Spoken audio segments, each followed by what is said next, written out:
오늘 다 같이 살펴볼 말씀은요, 창세기 12장 1절부터 5절까지입니다. 창세기 12장 1절부터 5절까지 우리 한 목소리로 같이 읽겠습니다. 여호와께서 아브라함에게 이르시되 너는 너의 고향과 친척과 아버의 집을 떠나 내가 네게 보여줄 땅으로 가라. 내가 너로 큰 민족을 이루고 네게 복을 주어 네 이름을 창대하게 하리니 너는 복이 될지라. 너를 축복하는 자에게는 내가 복을 내리고 너를 저주하는 자에게는 내가 저주하리니 땅의 모든 족속이 너로 말미암아 복을 얻을 것이니라 하신지라. 이에 아브라함이 여호와의 말씀을 따라갔고 롯도 그와 함께 갔으며 아브라함이 하란을 떠날 때에 75세였다. 아브라함이 그의 아내 사레와 조카 롯과 하란에서 모은 모든 소유와 얻은 사람들을 이끌고 가나안 땅으로 가려고 떠나서 마침내 가나안 땅에 들어갔더라. 아멘. 네, 오늘은 창세기 설교 18번째 시간입니다. 벌써 18번 회를 맞이하게 됐네요. 오늘은 창세기 이제 12장으로 넘어가게 되는데요. 여러분, 우리가 지난 시간까지 살펴본 창세기 1장부터 11장까지의 내용, 오늘부터 창세기 12장이 펼쳐지는데, 창세기라는 책은 50장으로 이루어진 다소 양이 많은 책입니다. 근데 그 창세기를 우리가 구분할 때 두 파트로 구분을 해요. 크게. 첫 번째 파트는 우리가 지난 시간까지 살펴보았던 1장부터 11장까지가 첫 번째고요. 두 번째 파트는 오늘부터 살펴볼 12장부터 50장까지 내용이 창세기의 두 번째 파트예요. 그래서 우리가 지난 시간까지 살펴보았던 1장부터 11장까지 내용은 어떤 내용이었습니까? 하나님의 창조, 이후에 타락, 그 다음에 노아 때의 홍수 심판, 그리고 나서 또 바벨탑 사건이 기술되어 있었습니다. 그러면 창세기 12장 파트 2는 다른 내용이 심어지는데, 바로 우리가 지난주에도 아브라함을 이렇게 하나님이 딱 지명하신 장면이 나왔었죠. 아브라함, 이름이 바뀌면 아브라함이지만 이름이 바뀌기 전이니까 제가 아브라함으로 하겠습니다. 아브라함으로부터 시작되는 이야기가 12장부터 펼쳐지는데, 아브라함은 12장부터 25장까지 창세기의 내용을 이끌어 가고요. 26장부터는 아브라함의 아들이죠. 이삭과 또 야곱과 요셉의 이야기가 계속 펼쳐집니다. 그래서 결국에는 창세기라는 책이 앞에 바벨탑 사건이 기록되어 있는 11장 내용까지는 빼면 12장부터는 결국에는 아브라함의 가계의 이야기예요. 아브라함의 아들과 손주의 이야기니까요.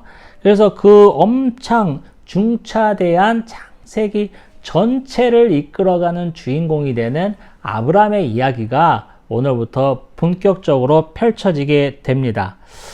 자, 그런데 여기서 하나 살펴볼 게 있어요. 아까 조금 전에 창세기 12장부터 50장까지 이야기가 아브라함, 또 이삭, 또 야곱, 요셉의 이야기라고 제가 말씀드렸잖아요.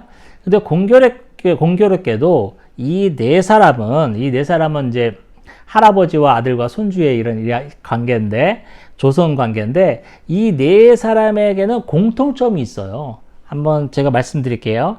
아브라함과 이삭과 야곱과 요셉의 공통점은 뭐냐면요. 첫 번째 공통점은 자이든 타이든 고향 땅을 떠나게 되는 처지가 돼요.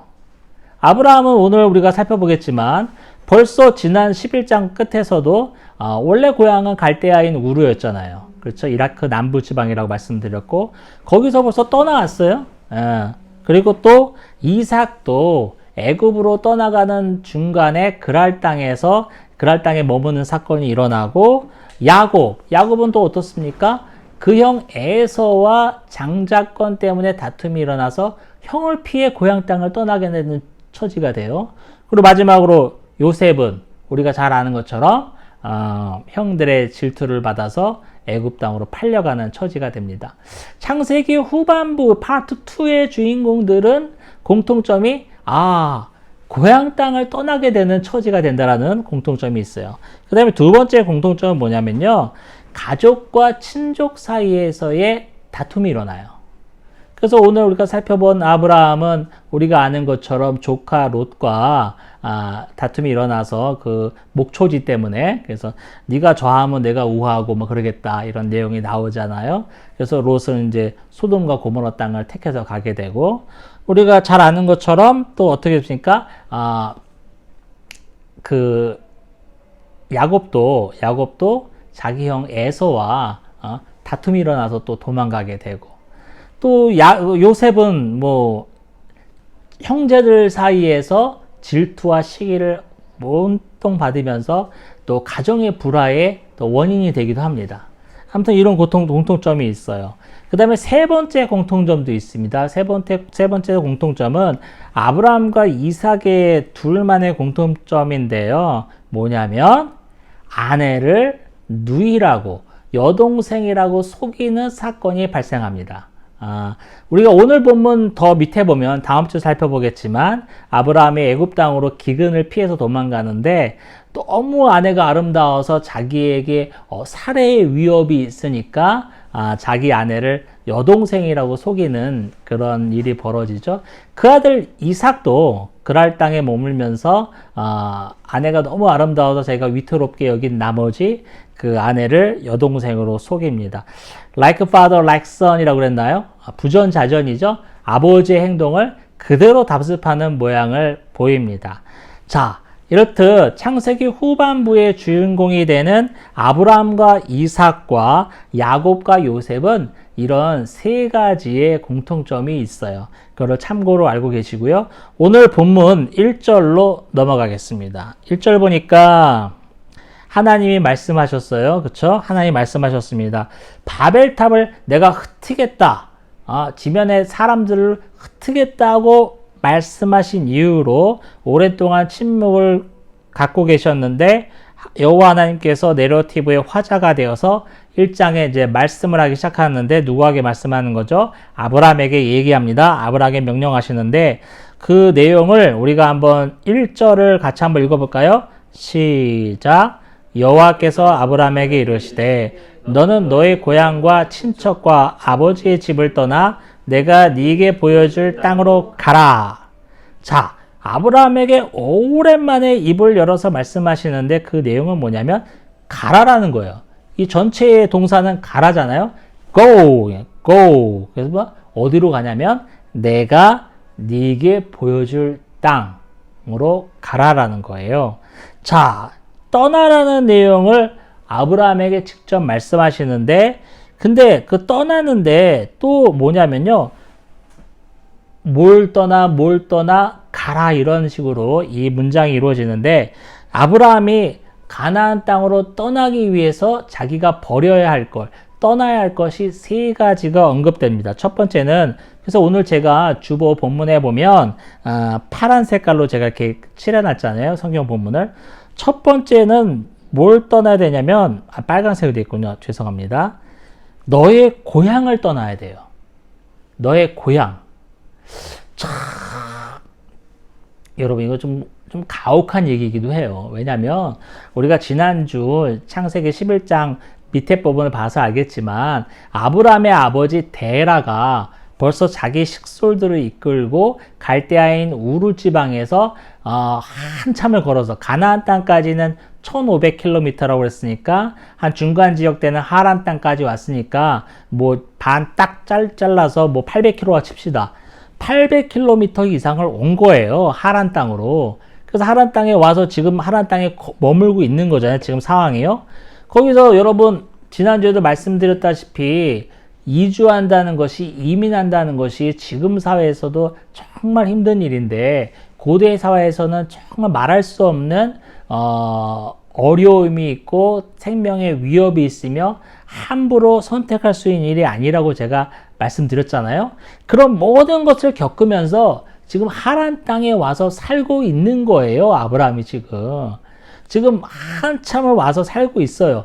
그 전에 모든 삶의 터전을 갈대아 우르에서 내버리고 하란 땅에 와서 나그네가 되어서 아무도 없는 비빌 언덕이 없는 곳에 와서 막 우여곡절을 겪으면서 살아오고 있는 거예요. 그리고 하나님이 축복하셔서 아브라함이 정말 큰 거부가 됐어요. 하란 땅에서. 정말 하란 땅도 그때 당시에는 고대 사회에서는 큰 도시였다고 그래요. 상권이 아주 발달된 사람들이 많이 오가는 큰 도시라였다고 그래요. 하란 땅에서 머물면서 엄청 고생을 많이 했겠죠. 많이 해서 큰 거부가 됐습니다. 돈도 많고 가축도 많고 거느리는 식솔도 많아진 큰 거부가 되었어요. 이제 부러울 게 없어. 남 부러울 거 없이 살 수 있는 처지가 됐는데 오늘 또 뭐라고 그러는 거예요? 가라는 거예요. 고향 땅을 버리라는 거예요.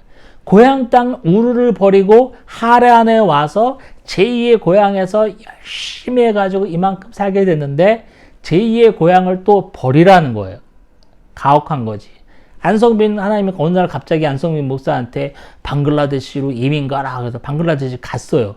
거기서 막 죽을 고생을 해서 살 만큼 됐어. 그랬더니 이번에는 네팔이라. 그래서 네팔로 옮길 때 누가 그 명령을 쉽게 따라할 수 있겠어요? 준행할 수 있겠어요? 엄청난 어려움이 있는 거예요, 사실은. 이거를 우리가 생각하면서 본문을 읽어야 됩니다. 두 번째 떠나야 될 게 뭐냐면, 친척을 떠나네, 친척을. 여러분, 창세기 12장부터 50장까지를 우리가 특별히 족장시대라고 불러요. 족장시대. 그 족장시대는 강력한 씨족 문화의 사회입니다. 씨족 문화가 뭐죠? 같은 성씨끼리, 같은 가족끼리, 친척끼리 뭉쳐 사는 것이 씨족 문화죠.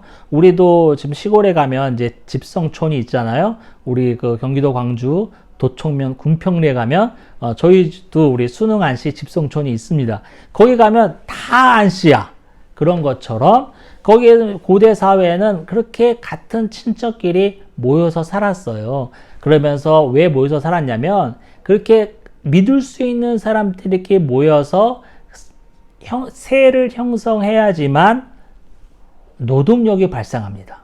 그래서 그때 당시에 목축업을 한다든지 농업을 한다든지 일손이 필요한데 믿을 만한 친족들끼리 모여서 노동력을 사용할 수 있게 됐고요. 두 번째 뭐냐면 그때 당시에는 씨족 문화 사회였기 때문에 우리 가족, 우리 친척들이 모여있는 사회도 있겠지만 다른 성씨를 가진 다른 가족들로 구성된 씨족 사회도 있는 거예요.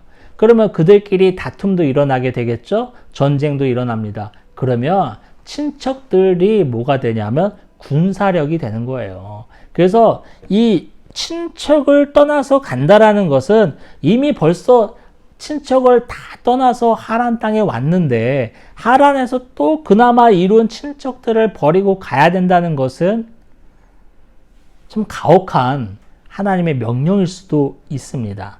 자, 세 번째 뭘 버려야 된다는 거죠? 그렇지. 아버지의 집을 버리라고 또 그래요. 아버지의 집을 떠나 내가 네게 보여줄 땅으로 가라. 여러분, 아버지의 집. 이때 당시 본문 지금 창세기 12장 초반절에는 데라가 살아 있었습니다. 목사님, 데라는 11장 마지막에 205세로 죽었잖아요. 맞아요. 205세로 죽었는데 창세기 성경은요 사실 연대기적으로 순차적으로 기술되어 있지 않은 부분이 많아요. 우리가 그걸 명심해야 됩니다. 그래서 데라가 살아온 그 나이와 그 다음에 아브라함이 하란 땅을 떠나온 나이, 또 지금 아브라함이 하란을 또 떠나게 되는 나이가 또 75세, 이런 나이를 비교해 봤을 때 데라는 이때 당시 죽지 않았습니다. 아브라함이 식소를 거늘고 가나안 땅으로 이주할 때 데라는 죽지 않았어요. 물론 창세기 11장에 죽었다고 언급됐지만 성경은 연대기적으로 시간의 흐름적으로 기술되지 못한 부분이 많기 때문에 우리가 이거를 알아야 합니다. 그럼 어떻게 되는 거예요? 연로한 아버지를 놓고 가야 된다는 거예요.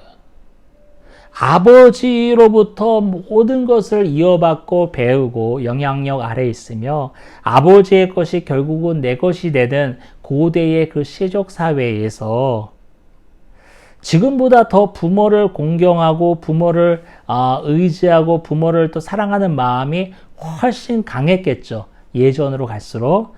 그런데다가 아버지는 이미 나이가 너무 연로해. 그런 아버지는 같이 가나안 땅으로 떠날 만한 체력을 갖고 있지 않을 수도 있어요. 근데 그거는 언급되지 않았으니까 자세히 모르겠지만 암튼 연로한 아버지를 놓고 가야 되는 게 바로 오늘 아브라함에게 주어진 명령입니다. 자, 이런 명령을 하셨어요. 그러면서 아브라함에게 2절을 보니까 하나님이 축복하십니다. 축복의 내용도 역시 3가지예요. 떠날 것도 3가지였는데, 그렇죠. 너의 고향, 친척, 아버지의 집 3가지를 떠나야 했었는데, 그 떠남으로 말미암아 받게 되는 아브라함의 축복도 3가지가 언급되어 있어요. 주보에 제가 파란 밑줄을 쳐 있죠. 첫 번째 뭐예요? 그렇게 하면은 네가 큰 민족을 이루게 된다. 두 번째는 뭐죠? 네 이름이 창대하게 된다. 세 번째는 네가 복이 된다. 이런 내용이에요. 자, 하나씩 찾아보겠습니다. 자, 첫 번째는 뭐예요? 첫 번째는 너가 큰 민족을 이루게 된다 이거예요. 근데 아이러니하게도 우리가 지난주에 창세기 11장 마지막 부분을 봤는데 11장 30절에 어떻게 언급되어 있냐면은 아브라함의 형제들의 아내를 소개하면서 아브라함의 아내는 사레인데 사레라는 이름만 밝힐 뿐만 아니라 언급된 내용이 마치 복선처럼 자리 잡았다고 말씀드렸는데 임신을 못함으로 아이가 없다라는 말이 명시되어 있어요. 여러분 고대 사회에서는 우리가 아는 것처럼 아까 가족끼리 친척끼리 연합해서 농사도 짓고 목축업도 하고 때로는 전쟁 시에 같이 군사력을 동원해야 되는 그 운명 공동체라고 말씀드렸잖아요. 그런 사회에서는요 아들을 많이 낳는 게 부의 상징이에요. 딸보다도 아들이 더 힘이 세고 농사를 많이 지니까 또 전쟁 시에 또 싸울 수도 있으니까 정말 생명이 소중한 시대예요. 그래서 복의 근원이라고 그러면 일단 다산, 아이가 많아야 돼요. 그게 가장 첫 번째 복을 나타내는 그 시금석이라고 할 수 있어요. 그런데 그런 사회에서 아브라함은 자식이 없었어요. 고대 사회에서 자식이 없다라는 것은 하나님으로부터 큰 저주를 받았다라는 그 내용이 또 따라오는 거거든요. 아무튼 아브라함에게는 자식이 없었어요. 그런데 하나님의 축복은 뭐예요? 네가 이 모든 것을 버리고 떠났을 때 얻는 가장 첫 번째 축복은 큰 민족을 이룬다라는 거예요. 아하, 하나님이 축복하신 첫 번째 내용과 창세기 11장 30절 사레는 아이가 없었다라는 내용이 정면으로 지금 부딪힙니다. 그러면 하나님이 이것을 어떻게 풀어나갈까를 살펴보는 것도 우리가 볼 수 있는 관점 포인트가 되는 거죠. 자, 두 번째 뭐냐면 네 이름을 창대하게 하겠다라고 나와 있어요. 여러분 창세기 11장 우리가 앞장에서 바벨탑의 사건을 봤어요.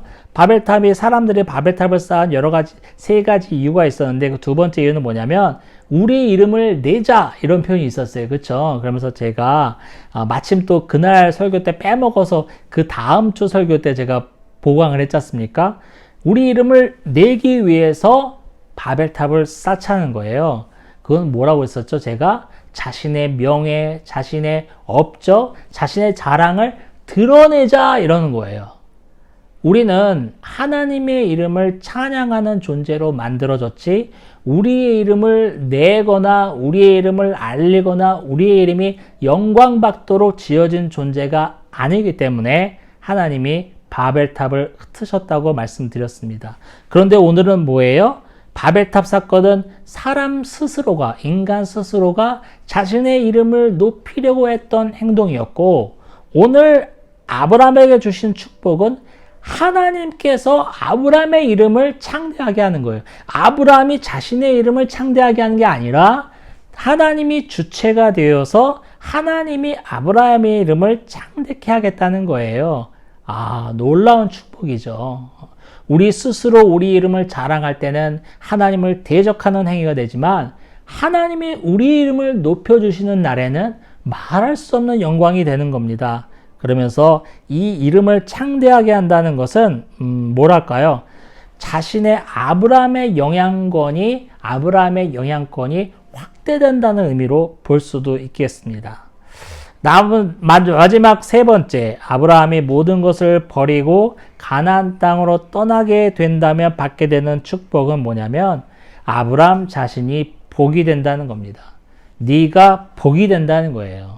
이 복은 원어로는 바라크라는 뜻이라고 하는데 물론 우리가 흔히 생각하는 물질적인 복, 축복 이런 내용도 포함하고 있습니다. 근데 오늘은 좀 다르게 보고 싶어요. 오늘 본문에서는. 왜냐면요. 아까도 말씀드렸다시피 아브라함은 이미 어마어마한 부자예요. 어마어마한 부를 축적했기 때문에 더 이상의 물질적인 축복은 의미가 없어. 마치 삼성 이재용 부회장에게 내가 너를 돈을 더 주겠다는 것과 비슷할지도 모릅니다. 그러면 여기서 말하는 복이 뭐냐? 이것은 바로 하나님의 임재 안에 거하면서 누리는 축복과 형통이라고 볼 수 있어요. 하나님 임재 안에 거하면서 누리는 복락이죠. 형통이라고 볼 수 있습니다. 하나님의 임재권 안에 들어간다는 것이 얼마나 큰 축복인가를 오늘 또 살펴보게 될 수 있습니다. 자, 그러면서 그 복이 네가 복이 된다고 그러는데 그 복의 구체적인 자세한 세부 내용은 3절부터 나와 있어요. 그러면서 너를 축복하는 자는 내가 하나님이 축복하겠고 너를 저주하는 자는 내가 하나님이 저주하게 된다라는 말을 하나님이 특별히 부연 설명을 하고 있습니다. 여기서 재미있는 건 뭐냐면요. 제가 찾아보니까 너를 축복하는 자, 하나님이 축복하실 테잖아요. 너를 축복하는 자는 복수 형태로 되어 있어요. 한 명이 아니라는 거죠. 여러 명이라는 거죠. 그런데 너를 저주하는 자는 단수로 쓰였다고 합니다. 이거는 그렇다고, 이거를 또, 그러면 축복하는 자가 많다는 얘기입니까? 이런 내용이 있는데, 그런 내용도 있을 수 있고요. 아무튼, 재미있는 표현이라고 할 수 있습니다. 자, 그래서 하나님은 아브라함을 하나님의 임재권 안에 거하면서 온갖 형통과 복락을 누리는 주인공으로 삼으십니다. 여기서 하나 더 볼 게 있는데 뭐냐면요. 노아와 아브라함의 공통점이 있어요. 우리가 노아 살펴봤잖아요. 노아와 아브라함의 공통점을 한번 살펴보면요. 뭐하냐면 창세기 8장 15절에 하나님은 노아에게 말씀하십니다. 그렇죠. 이렇게 해서 방주를 지어라 말씀하시잖아요. 오늘도 1절에 보니까 여호와께서 아브라함에게 이르시되 말씀하시되 이렇게 되잖아요. 다바르 이런 표현인데 하나님이 직접 말씀하셨다라는 공통점이 있어요. 두 번째는 뭐냐면 가라, 떠나라라는 명령을 받았습니다. 방주 안에 있다가 이제 홍수가 끝나고 물이 마른 다음에 방주의 뚜껑이 열리면서 하나님께서는 노아에게 명령하셨잖아요. 나가라 명령하셨잖아요. 오늘도 그 아브라함에게 너의 고향과 친척과 아버지 집을 떠나 내가 네게 보여준 땅으로 가라. 똑같이 가라, 떠나라, 나가라라는 명령을 받았습니다. 세 번째는 뭐냐면 생육하고 번성한다는 축복의 메시지를 받는다는 것이 아브라함과 노아의 공통점이에요. 그래서 아브라함도 역시 노아의 이후 노아의 10대 손이죠. 아브라함이 노아의 10대 손인데 노아와 같이 하나님으로부터 생육하고 번성하고 창대하게 되리라는 동일한 축복의 메시지를 받는다는 것이 오늘 본문에 나와 있습니다. 자, 여기까지가 여러분 오늘 본문의 답니다. 여기서 하나 제가 꼭 집어서 살펴볼 내용이 있어요. 뭐냐면 아브라함이 기껏 우르에서 떠나서 하란에 머물게 되고 하란에서도 기껏 적응하면서 살게 되니까 하나님이 또 떠나라고 말씀하시잖아요. 근데 아브라함은 그 따르기 힘든 그 명령에 다 순종하면서 떠났어요. 이것도 사실 우리 정도의 레벨의 사람들이 따르기라는 어려운 수준의 순종입니다. 근데 저는 이 하나님이 떠나라고 하셨을 때 모든 것을 버리고 떠났다라는 아브라함의 행동에 초점을 맞추기보다는 저는 하나님께 초점을 맞추고 싶어요. 뭐냐면요. 하나님은 갈대아 우르 지방에 살고 있던 아브라함을 부르셨어요. 아브라함의 아버지 데라부터 부르기 시작했죠. 여러분, 창세기 앞부분 1장부터 11장까지 배경이 되는 그 배경지와 우르는 상당히 많이 떨어져 있는 곳입니다. 그러니까 창세기 앞장에 펼쳐진 그 주인공의 세상과 우르 지방은 정말 동떨어져 있는 뭐라고 그럴까요? 정말 아주 그냥 외진 곳에 떨어져 있는 곳에 아브라함을 하나님이 보고 계셨다는 거에 오늘 저는 초점을 맞추고 싶어요. 바로 그 하나님이 아브라함을 계속 보고 계셨고 아브라함을 오늘 부르신 겁니다. 외딴 곳에 한적한 곳에 정말 아무도 알지 못하는 곳에 떨어져 있는 아브라함을 부르셔서 하란까지 끌고 오시고 또 하란에서부터 다시 가나안 땅으로 가라고 명령하신 하나님의 그 부르심에 오늘 저는 초점을 맞추고 싶습니다. 여러분, 이건 뭐냐면요. 하나님이 아브라함을 계속 보고 계셨다라는 거예요. 창세기 앞부분에 배경이 되는 배경지와는 멀리 떨어져 있는 곳이지만 그곳에 살고 있는 아브라함에게 하나님의 눈동자가 한 번도 떠난 적이 없다라는 것을 오늘 반증하고 있는 겁니다. 아브라함이 어느 순간 갑자기 툭 튀어나온 인물이 아니라 아담에서부터 노아에서부터 비롯된 그 가족이라는 것을 알기 위해서 셈의 족보가 있었다고 말씀드렸잖아요. 그거와 연관이 되는 거죠. 왜 갑자기 저 구석에 있는 우르에 있는 아브라함의 가게를 불렀을까요? 하나님은 아브라함의 가게를 한 번도 챙기지 않다가 갑자기 생각나서 아브라함이 있었지 라고 부르셨을까요? 아니에요. 하나님의 원대한 구속사적 계획 안에 아브라함을 계속 보고 계셨고 결국에는 아브라함을 불러내시면서 너가 복이 되겠다라는 거, 이건 뭐라고 그랬죠? 하나님의 임재 안에 온전히 거하는 하나님의 눈동자가 바로 그곳에 꽂히는 자가 되겠다는 축복을 받는 아브라함이 됩니다. 하나님은 그 눈동자가 한 번도 아브라함을 놓치지 않았어요. 여러분, 아들을 군대 보낸 어머니의 심정을 생각해 봅시다. 신병 훈련소에 입대하는 아들, 수많은 입대 자들이 똑같이 머리를 빡빡 깎고 많은 청년들이 연병장에 모여 있죠. 그러면서 그들이 가만히 나 있습니까? 왔다 갔다 하면서 막 움직이지만 그 어머니는요, 그 아들을 단번에 찾습니다. 그리고 그 아들들이 막 섞이고 막 움직이고 그래도 그 어머니는요, 한 번도 그 아들에서 눈동자가 떠나지 않아요. 같은 창조물에 지나지 않는 어미와 자식 간의 관계도 이럴진데 우리를 창조하신 하나님의 눈동자가 아브라함에게서 벗어날 리가 있겠습니까? 마찬가지로 저와 여러분에게서 그 눈동자가 떠날 날이 있겠냐고요. 그럴 날은 절대로 없습니다. 오늘 아브라함을 부르셔서 너는 복이 되겠다. 하나님의 임재 안에 누리는 영원 복락과 축복을 받게 되겠다라는 그 명령이 바로 저와 여러분에게도 그대로 임하는 겁니다. 요즘 참 많이 힘들고 어려운 시기를 보내고 있습니다.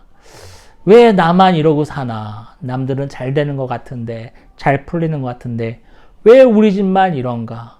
자랑할 것 없고 내세울 것 없고 아무것도 정말 허무한 이 세상을 살아가고 있는 분들이 많이 있을 거예요. 여러분, 우리가 한 가지 명심할 게 있습니다.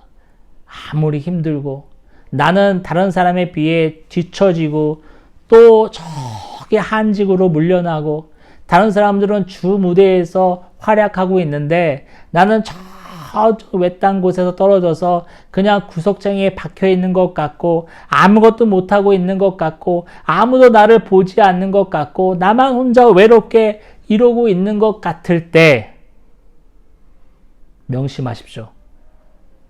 하나님의 눈동자가 저와 여러분을 한시도 떠나지 않습니다. 저기 구석에 있는 우르 지방에 살고 있는 아브라함을 한시도 놓치지 않고 지켜보고 계셨던 하나님의 그 눈동자는 바로 저와 여러분에게도 동일하게 적용되는 겁니다. 아무리 힘들고 아무리 어렵고 내가 정말 주님 앞에 드러낼 거 아무것도 없고 공로도 없고 나 같은 것 하나님도 나를 사랑하실까? 하나님도 나를 보고 계실까? 라는 의심이 드는 순간에도 창조주 하나님, 전능하신 주 하나님의 눈동자가 저와 여러분을 한시도 놓지 않고 쳐다보고 계심을 명심하는 은혜가 있기를 주님의 이름으로 축원합니다. 아멘.